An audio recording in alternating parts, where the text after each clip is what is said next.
মপতন্ত্র কিন্তু আসলে আমাদের সভ্যতার আদিলগ্ন থেকেই আমাদের মধ্যে আছে এবং যখনই আমরা কারো মতাদর্শ বা কারো চিন্তাভাবনা আমাদের মত বা চিন্তার পরিপন্থী হয় তখনই আমরা তাকে বিভিন্ন রকম ট্যাগ করে তাকে আমরা আউটগ্রুপ করি। আমরা একটা নিজেদেরকে বলি ইন গ্রুপ এবং আরেকটা গ্রুপকে বলি আউট গ্রুপ।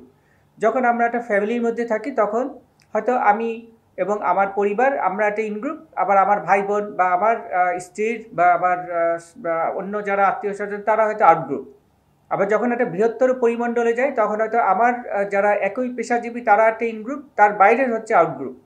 তাহলে এভাবে আমরা বিভিন্ন স্তরে বিভিন্নভাবে আমরা ইন গ্রুপ আউট গ্রুপ তৈরি করি এবং যখন আমরা এভাবে মানুষকে ট্যাগ করি তখন তাকে আমরা ডেমোনাইজ করি বা ডিহিউম্যানাইজ করি, যার ফলে আমরা খুব সহজেই তার প্রতি আর মানবিকতা অনুভব করি না।